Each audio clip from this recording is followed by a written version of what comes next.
veux pas y aller, je veux rester chez moi. Sans prise de tête, sans penser aux profs et aux CPE, à la SVT, au SES,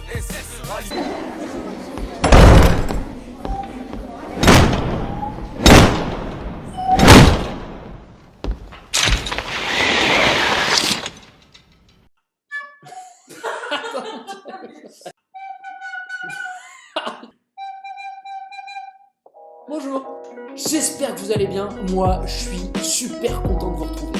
Les 6e, dans du stream. C'est la dernière séance.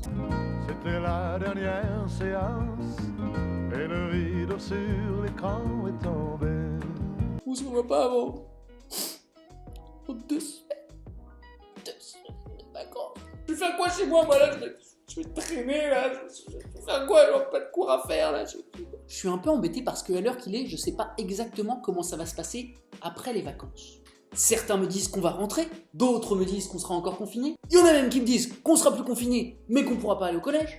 Bref, je ne sais pas comment cela va se passer. Et du coup, je ne sais pas si l'on va continuer ces Corona cours sur YouTube ou si nous allons nous retrouver en classe. C'est pourquoi c'était difficile pour moi de vous trouver quelque chose ou travailler sur le conte, ou travailler sur la figure du renard et plus généralement de la ruse dans la littérature, c'est-à-dire se demander comment on fait grâce à la parole pour se sortir de n'importe quelle situation en rusant. Il y en a un que j'aimerais faire en cours avec vous et l'autre que je peux faire comme ça à travers ces vidéos. Alors pendant les vacances, je me suis dit, je vais leur trouver quelque chose qui réunit ces deux thématiques. Et puis, qu'on fasse l'une ou l'autre, eh ben ça marchera. Je vais donc vous demander de lire un livre. Un livre incroyable, sommet de la littérature française et mondiale, un classique. Presque tout le monde l'a lu. Les jeunes, les vieux, les beaux, les moches, les grands, les petits, tout le monde l'a lu.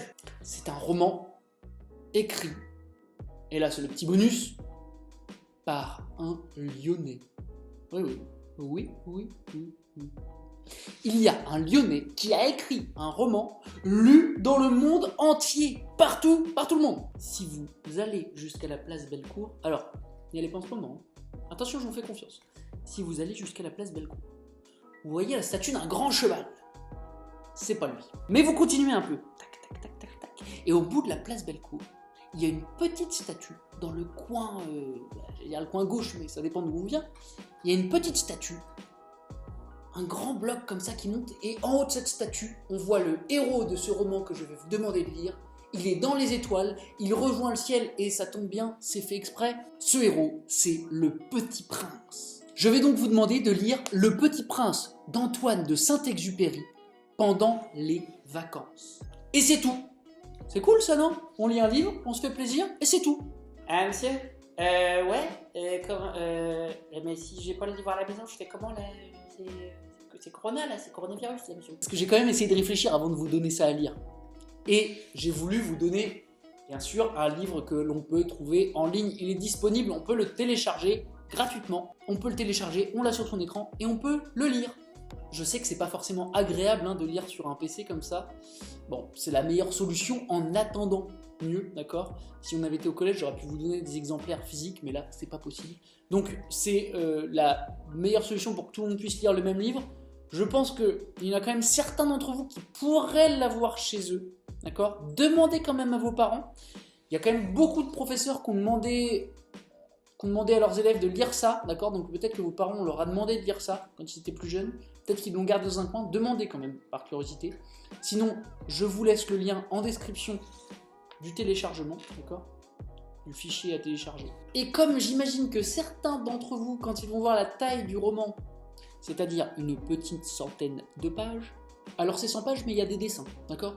Donc en fait, en vérité, ça fait plutôt, je pense, une cinquantaine de pages si on l'écrivait en taille régulière et qu'on enlevait tous les dessins. Mais je pense quand même que malgré tout, il y en a certains. J'ai des doutes sur le fait qu'ils le fassent. Donc je vous ai trouvé un lien vers une vidéo YouTube, mais où il n'y a pas de vidéo, il n'y a que du son. C'est Bernard Giraudot qui est un acteur qui lit le livre, d'accord? Ça dure 3h30, ne le faites pas en un coup, d'accord? Mais vous pouvez le faire en plusieurs temps, d'accord? Si vous avez des écouteurs et si vous pouvez mettre ça sur un téléphone ou quelque part, je ne sais pas, vous pouvez vous mettre dans votre lit, écoutez, allez, on écoute une demi-heure du Petit Prince, c'est agréable à entendre. Et que vous le lisiez ou que vous l'écoutiez, très sincèrement, si vous le faites dans les deux cas, votre professeur sera heureux, mais heureux. Donc ça, c'est votre devoir de vacances. Lire Le Petit Prince, ou l'écouter pour ceux qui sont vraiment réfractaires à la lecture, lire ou écouter Le Petit Prince. D'accord? C'est ce que vous avez à faire. Vous avez 2 semaines pour le faire. 2 semaines, soit pour lire un livre qui fait entre 50 et 100 pages, soit pour écouter 3h30 d'audio. Faites-le, parce qu'on va probablement en reparler à la rentrée. D'accord? On va peut-être faire des petits exercices dessus. On va peut-être faire aussi des ponts avec ce livre. D'accord? Donc, faites-le correctement. Et puis, pendant les vacances, on va arrêter les vidéos. Sinon, je vais me faire taper sur les doigts comme ça par mon ministre. Mais par contre, ça ne vous empêche pas, si vous le voulez, c'est pas une obligation, vous m'envoyez un petit mail. Bonjour Monsieur Clément, comment ça va? Je voulais juste vous dire que j'ai adoré Le Petit Prince. Ou alors, je voulais juste vous dire que Le Petit Prince, ça m'a complètement ennuyé. Bref, donnez-moi de vos nouvelles, parlez-moi de votre lecture, je vais recevoir le mail, je vous répondrai par un petit mot, ça nous permet de garder le contact, d'accord? Sur ce, donc, je vous souhaite d'excellentes vacances particulières, hein, on va être chez nous. Profitez bien, je les vois déjà venir, là, ceux qui vont jouer à Fortnite toute la journée. Faites attention quand même, hein. Des petites pauses régulières, ça fait du bien. Je vous félicite tous autant que vous êtes, en tout cas tous ceux qui regardent cette vidéo encore à ce moment-là, pour avoir suivi ces cours jusqu'au bout. Il y en a eu beaucoup, hein. Il y a eu vraiment beaucoup de cours et vous avez fait l'effort de les suivre. Parmi vous, j'ai eu énormément de retours, énormément de travaux. Bravo, c'est bien, vous avez continué de travailler malgré les circonstances. Bravo à vous. Je vous dis à dans 2 semaines, quoi qu'il arrive, en vidéo ou en réel. Sur ce, passez de très bonnes vacances. À très vite.